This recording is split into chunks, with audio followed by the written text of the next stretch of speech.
Maka pada tahun ke-9 dari pemerintahannya, dalam bulan yang ke-10, pada tanggal 10 bulan itu, datanglah Nebukadnezar Raja Babel dengan segala tentaranya menyerang Yerusalem. Ia berkemah mengepungnya dan mendirikan tembok pengepungan sekelilingnya. Demikianlah kota itu terkepung sampai tahun yang ke-11 zaman Raja Zedekia. Pada tanggal 9 bulan yang keempat, ketika kelaparan sudah merajalela di kota itu dan tidak ada lagi makanan pada rakyat negeri itu, maka dibelah oranglah tembok kota itu, dan semua tentara melarikan diri malam-malam melalui pintu gerbang antara kedua tembok yang ada di dekat taman raja, sekalipun orang Kasdim mengepung kota itu sekeliling. Mereka lari menuju ke arah Yordan, tetapi tentara Kasdim mengejar raja dari belakang dan mencapai dia di dataran Yeriko. Segala tentaranya telah berserak-serak meninggalkan dia. Mereka menangkap raja dan membawa dia kepada Raja Babel di Ribla yang menjatuhkan hukuman atas dia. Orang menyembelih anak-anak Zedekia di depan matanya, kemudian dibutakannya lah mata Zedekia. Lalu dia dibelenggu dengan rantai tembaga dan dibawa ke Babel. Dalam bulan yang kelima pada tanggal 7 bulan itu, itulah tahun ke-19 zaman Raja Nebukadnezar Raja Babel, datanglah Nebuzaradan, kepala pasukan pengawal, pegawai Raja Babel ke Yerusalem. Ia membakar rumah Tuhan, rumah raja dan semua rumah di Yerusalem. Semua rumah orang-orang besar dibakarnya dengan api.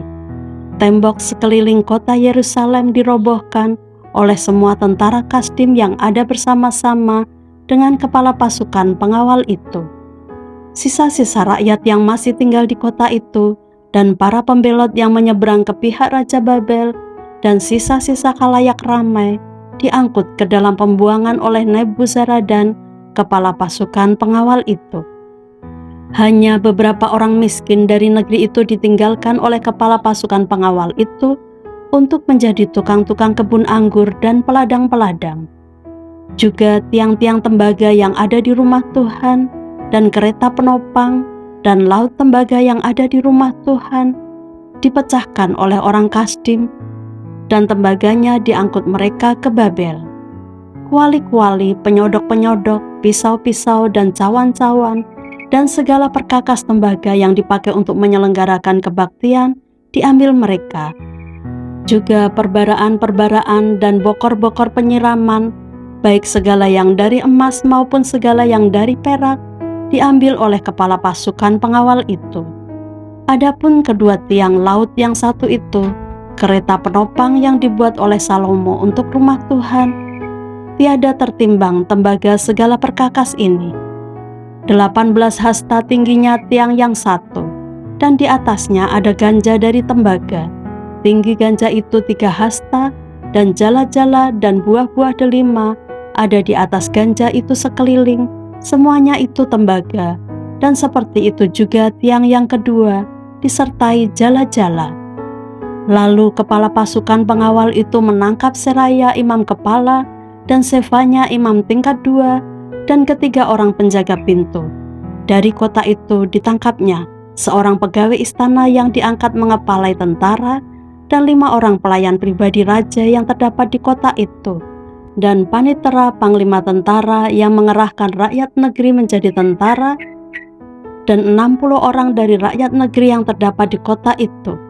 Nebuzaradan, kepala pasukan pengawal, menangkap mereka dan membawa mereka kepada Raja Babel di Ribla. Lalu Raja Babel menyuruh membunuh mereka di Ribla di tanah Hamat. Demikianlah orang Yehuda diangkut ke dalam pembuangan dari tanahnya. Gedalia menjadi gubernur dan dibunuh. Tentang rakyat yang masih tinggal di tanah Yehuda yang ditinggalkan oleh Nebukadnezar Raja Babel, diangkatnya lah atas mereka Gedalia bin Ahikam bin Safan. Ketika semua panglima tentara dengan orang-orangnya mendengar bahwa Raja Babel telah mengangkat Gedalia, maka pergilah mereka kepada Gedalia ke Mispa, yaitu Ismail bin Netanya, Yohanan bin Kareah, Seraya bin Tanhumet orang Netofa itu, dan Saazanya anak seorang Maaka, bersama dengan anak buahnya. Lalu bersumpahlah Gedalia kepada mereka dan anak buah mereka, katanya kepada mereka, "Janganlah kamu takut terhadap pegawai-pegawai orang Kasdim itu. Tinggallah di negeri ini dan takluklah kepada Raja Babel, maka keadaanmu akan menjadi baik." Tetapi dalam bulan yang ke-7 datanglah Ismail bin Netania bin Elisama, seorang yang asalnya dari keturunan raja, dan 10 orang bersama-sama dengan dia. Mereka membunuh Gedalia dan orang-orang Yehuda dan orang-orang Kasdim yang ada bersama-sama dengan dia di Mispa. Maka bangkitlah seluruh rakyat, dari yang kecil sampai yang besar, serta panglima-panglima tentara. Lalu larilah mereka ke Mesir, sebab mereka takut terhadap orang Kasdim itu. Yoyakin dikasihani. Kemudian dalam tahun ke-37 sesudah Yoyakin Raja Yehuda dibuang, dalam bulan yang ke-12, pada tanggal ke-27 bulan itu, maka Ewil-Merodah Raja Babel, dalam tahun ia menjadi raja, menunjukkan belas kasihannya kepada Yoyakin Raja Yehuda dengan melepaskannya dari penjara. Ewil-Merodah berbicara baik-baik dengan dia dan memberi kedudukan kepadanya lebih tinggi daripada kedudukan raja-raja yang bersama-sama dengan dia di Babel. Ia boleh mengganti pakaian penjaranya dan boleh selalu makan roti di hadapan raja selama hidupnya.